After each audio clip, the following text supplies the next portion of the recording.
Baik teman-teman, kita lanjutkan yang ketiga, Nabi Ibrahim alaihissalam berdakwah. Silakan teman-teman buka halaman yang 157.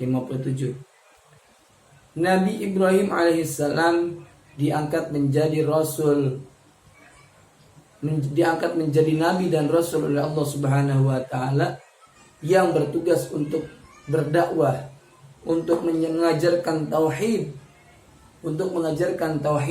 yakni mengakui bahwa Tuhan yang wajib disembah itu adalah Allah Subhanahu wa taala.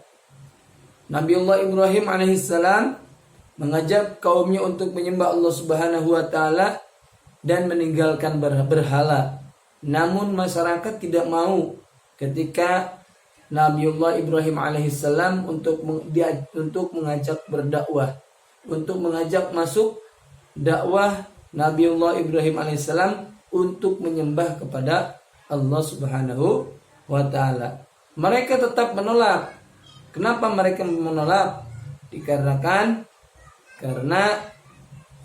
mereka tidak mau untuk mengubah keyakinan mereka.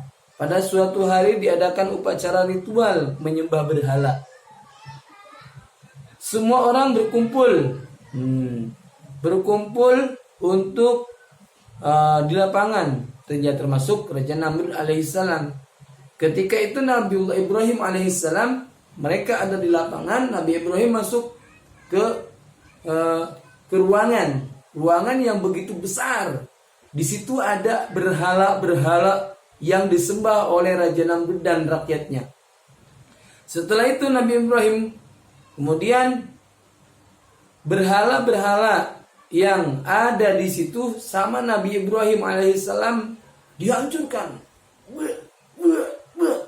Semuanya dihancurkan oleh Nabiullah Ibrahim alaihissalam. Hanya tersisa satu, yaitu berhala yang paling besar. Nah, ditaruhlah kemudian Nabi Ibrahim alaihissalam naruhlah kampaknya di leher di berhala yang paling besar tersebut.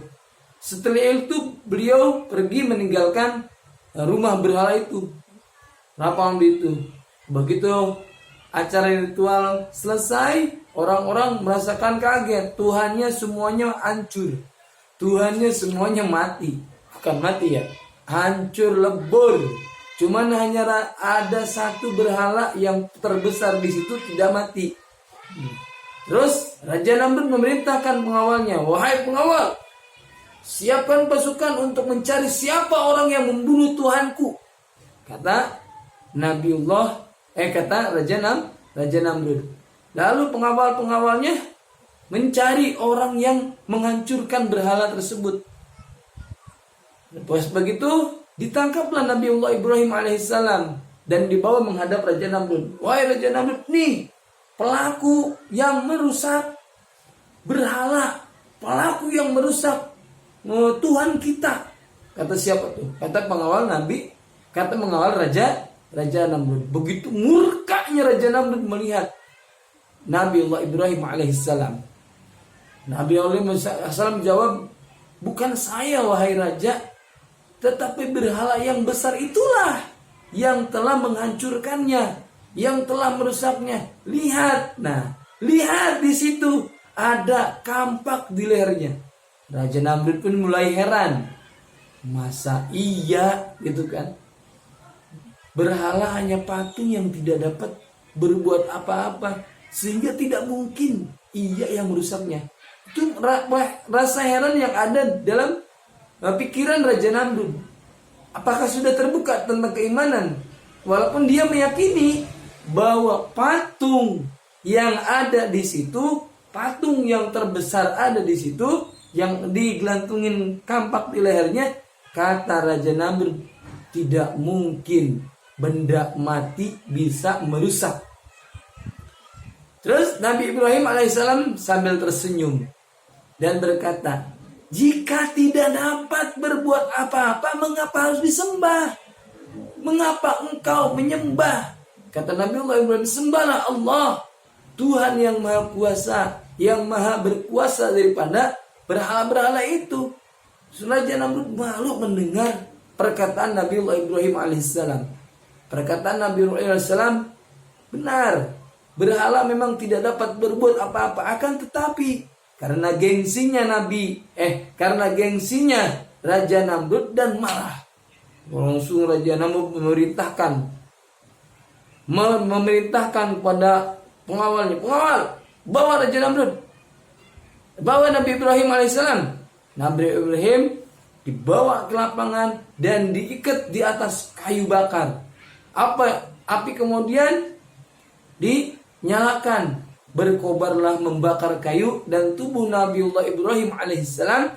Namun Allah melindunginya Ibrahim alaihissalam dari kobaran api tersebut dengan sesuai perintah firman Allah Subhanahu wa taala dalam surat Al-Anbiya.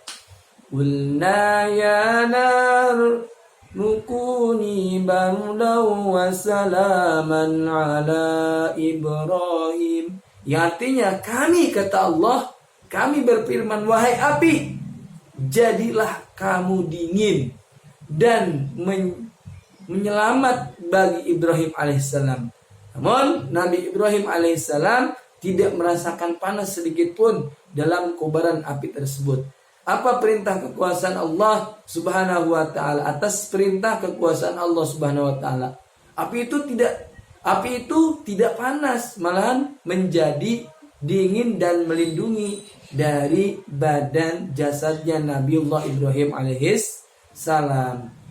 Selamatlah Nabi Ibrahim alaihissalam dari hukuman Raja Namrud. Orang-orang pun yang pada waktu itu melihat kehebatan Nabiullah Ibrahim alaihissalam mempercayai ajarannya. Sejak peristiwa itu banyak orang-orang yang mengikuti ajaran Nabiullah Ibrahim alaihissalam dan menyembah kepada Allah dan meninggalkan berhala mereka. Begitu besar cobaan rintangan yang dihadapi oleh nabi-nabi terdahulu. Begitupun kita sebaliknya. Kalau kita ingin berdakwah memperjuangkan agama Allah, ingat cobaan harus kita bisa hadapi. Itu yang Ustaz sampaikan pada pagi hari ini. Mohon maaf atas kekurangan. Akhirul kalam. Assalamualaikum warahmatullahi wabarakatuh.